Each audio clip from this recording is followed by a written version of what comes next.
So I've been watching quite a bit of Eric Hovind, and then I came upon the fact that he was recently on the Magic Sandwich Show. And yeah, it's an interesting thing, and Thunderfoot made some better points in this case than he had originally, but still, Hovind and the other apologists in there, are able to stun, Aaron Ra and stuff just with because here's how it works. I mean, first of all, I think it was Thunderfoot wanted to call Eric's arguments puerile and just minimize them and go, I found, and Aaron was doing a lot of, I just found so many fallacies in your first sentence, I can't keep up. But the thing is, this is the same argument. What Eric is pushing is the same argument that Descartes followed. He wasn't trying to prove God, but basically in the meditations, after he goes, all I know is that I'm thinking, then he goes into this stuff about it doesn't make sense to have a God that's just lying to me all the time. That's inconceivable, so it must be a truthful God, and so I can believe in the information. In other words, the reason he could feel certain back after his meditation was because God provided a basis for actual knowledge as we define it, this correspondent truth. And Eric is just exploiting the fact that nobody else has ever found any other justification besides that for correspondent truth. And when people try to say these a prioris and stuff, and that logic has to be true, and the scientifically minded fall for that, and yet Thunderfoot said at one point that we get something like the logical laws from observation, which is true, but then he was stymied when the guy said, really, the law of identity? When do you ever observe the law of identity? And that's like how confusing. It's only confusing because we've tied our mind in knots. I mean, how do you see the law of identity? When you look at things and they don't pop in and out of existence, it's actually the same experience that we define continuity, conservation of energy.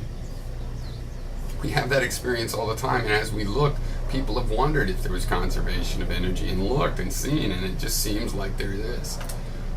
In the observation, seems like. So there is an answer, I perceive, therefore exist. I mean, because you do need a basal assumption, but saying that you assume the world exists, you're really saying you assume it exists a certain way, this correspondence. The fact is, something exists and we don't know what it is. So there's nothing to possibly be unreal, because whatever it is, that's the term of reality should mean whatever there is. The perceptions come, whether it's a dream or a matrix or anything else. Eric and company are saying that the reason we have faith in logic is because of God. And they're pointing out that, the Thunderfoots and Aaron Ra's have no reason to believe in logic. And they are saying you need God to believe in logic.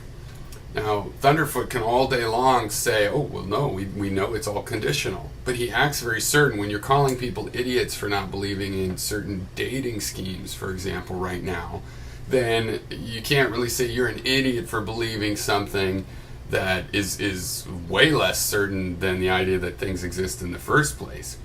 You can't make that argument. You can't say, I don't believe in certainty anyway, just because I say so, and then act certain, right? You need a better foundation. Luckily, there is a better foundation. I mean, I don't know why it's not obvious to all of you what I'm saying. When you start from perceptions, you get observation. That's empiricism is all based on observation. All you're making is statements about your observations and predictions about observations you could potentially make. It all comes from perceptions. It doesn't rely on a correspondence that the perceptions correspond to anything other than future perceptions. Perceptions to perceptions. There's a coherency there. And even that is empirical, right? If things were popping in and out of existence, we wouldn't have a principle of non-contradiction or identity. But the thing is, it's no good just to go, those are dishonest, lying questions. You just read more history. What Hovind is doing is reawakening an old philosophical argument, followed by lots of our philosophers we respect, like Descartes, that happened to still believe and didn't want to give up in God and had this more abstract God. God still fit in as the entity that makes a priori truths possible. And this is why I've been saying the whole time, give up on a priori truths and there's another way to do it. But it's with an embodied mind. You can't have a basic starting point assumption. It's that perceptions exist.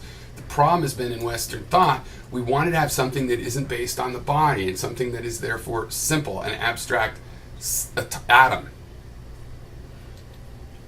Having perceptions is not an atomic founding point because it takes a lot of things to have perceptions. Brain, biology, evolution, all these things lead up to it. It's a complex starting point. We're hoping to find the starting point that's the final answer. This is how it works, and everything falls from that. When you start from perception, it's still like, it's just an information processor. It doesn't answer the question of the nature of all information. Even if you get universal state truths for a human like that, as far as we know, it's just for human information. All right, so they haven't wanted to do that. But logically and epistemologically, it's still possible to do, and I personally am fine with it. I like starting from the inherently complex fountain of perception, which, yeah, it's complex, right? There's sounds and vision, and they're orthogonal, but they can be co-located, and you can have composed spaces of all of these, and touch and everything else. And it's even more complex for me because I include hunger and lust and any emotion you could ever have as a feeling of perception, not just sense perceptions. There's a reason you have the adjective there, sense perceptions as opposed to all perceptions. So it's incredibly complex. And it has these even accidental aspects that are not promising to be purely analytic truths that would appeal to Plato. Reasons we do things that just happen to be because, we lived off berries for 1,000 years, so we believe in Christianity. I mean, just things that'll seem arbitrary, whereas they're hoping to go back to these a priori truths where everything makes a simple kind of logic sense and everything else falls from it. They don't want to go to a truth that just opens a whole can of worms like perception does. And yet we have no choice, and we already have done, because that's what the scientific epistemology is all about.